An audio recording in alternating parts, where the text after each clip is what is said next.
Jamaican people, this presentation from Minister Robert Morgan is a lie from the pit of hell. The Sparks program is nothing but a scamming of taxpayers' billions of funds. This is the quality of the soil, this is the type of environment. And then the consultant now has to design the road. Most of our roads in Jamaica were never designed in the first place. Most of them were community lanes where people lived in communities and the government said, well, there are a couple hundred people living there, we can't move them, so let's give them a road. So what Spark is doing is looking at these roads and saying, what best design can we implement on these roads to make them more efficient and more usable, including drainage, including the type of asphalt. So for example, in Moy Hall in St. James, the entire road is concrete because we realized that asphalting Moy Hall would have been pointless because based on the amount of water that runs off that hill, is a steep hill. Putting asphalt on it would not solve the problem. So the entire road, and I'm sure some of you saw the residents on TV saying that they don't want a skating rink, but we have since made repairs to it where we have made the road more rougher so that vehicles don't skid on it. So that's just an example that when you say start a Spark road, it doesn't mean that we start digging up the road immediately. It means that we start the design. After the design, the equipment and people. He has to consult with persons in the community for labor, which is at a shortage. We have a shortage in many areas. So it does take some time. After the labor, then they start the excavation. And the average Spark road takes between 2 to 3 months to complete. There are some that take longer. For example, Harbour Heights in East Kingston and Port Royal took us almost a year to complete because when we started it, we realized that there was a pipe there that needed to be replaced, which was asbestos. Then we realized that there are several houses on the hillside that were unstable, so we had to build retaining walls and so on. So the Spark standard is a significantly higher standard than other standards. So traditionally, we would spend $20 million per kilometer on a road. Under Spark, it is $40 to $45 million per kilometer for each road. So when you see a road being built under Spark, assume that it's not a patching road, it's not just digging it up and rolling some mall and then it's properly engineered. And that brings me to Ligani Avenue, which has been in conversation. Before the government accepts that a road is complete, it has to be approved by the consultant. So when the contractor is finished, when he says he's finished, that's not the end of the story. The consultant has to go, the asphalt expert has to go and test the asphalt. They have to look at the drainage. They have to look at the curb walls. And there have been occasions under Spark where the contractor has had to dig up an entire road and relay it because we were not satisfied with the quality of road that they have given us. So we are not satisfied with the quality of road that was given to us on Ligani Avenue.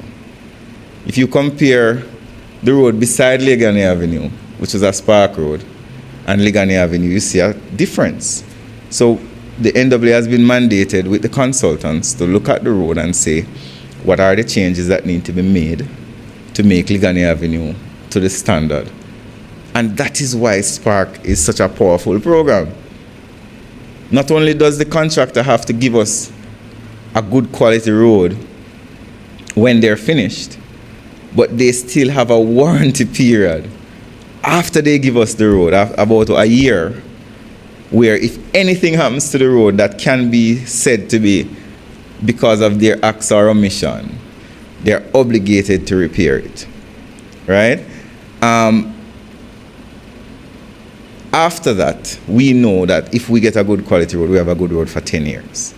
So the government can then budget and say, in 10 years, these 200 roads will need to be redone.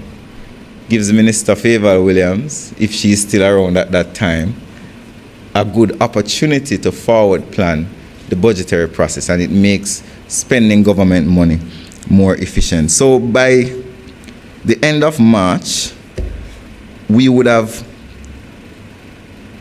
pretty much, when we instruct the other 143 roads in March, because we are going to give another instruction for 143 roads to be started, we would now be at 401 roads. So by the end of March, we would have instructed the contractor to start work on 401 roads. Now, I don't know if people are going to be fair to the government, but no government in the history of Jamaica has ever started 401 roads over this short period of time. Spark started, for all intents and purposes, in December of 2024. We are now about 1 year and 4 months since Spark started. 401 roads will be started within the 2 years. And those are not the only roads. By this summer, we'll be also starting the main road component, where we'll be fixing 63 main roads across the island, including Mullines Road and several other main roads in Kingston and in other parishes. So Spark is alive and well. We are enforcing the standards. We are not accepting compromised infrastructure works, and the public can be assured that we are being good stewards of their resources. Thank you very much, ladies and gentlemen. Wow, Minister, that was a very, very comprehensive update, and I thank you for your work. I know you're working hard. Don't invite me off. That's right. All right, I would like to note that he was supposed to come last week, and he told me he couldn't come because he had the said meeting with Minister Mackenzie last week, Wednesday. And so my comment was, you chose Minister Mackenzie over me, but that's all right. And I said it in front of Minister Mackenzie, so it wasn't secret. But it's really good to have you here. It is good to hear those updates. I think that Jamaica is going to play this over and over again. They're going to listen out for their roads. I know yesterday I had that issue. I was driving on a road and it was really bad. And my driver says, why can't we fix this road? And I said, it's not Minister Morgan's road. it's a parish council road. But anyway, you're doing fantastic work, Minister, and I think all of Jamaica will be very grateful for this. And I like that you acknowledge the work of Spark, where we had to break a little bit, but we're back on track with 401 roads that will be started by the end of March. That's phenomenal. And I love what you were saying about the One Road Authority and with the students. Here, I need you to listen to this. This is how we're professionalizing our country. We're taking it into a modern framework where there's accountability, where you have a database of the roads. You know whose road it is, so you know who to harass. And then there is a plan, maintenance plan. That's what Minister Morgan is doing. Minister Morgan, what you're doing on that One Road Authority is extremely transformative in the Jamaican context. And so I want to congratulate you. We did a big presentation at Cabinet, and I think we were all very impressed and very ready to go. And so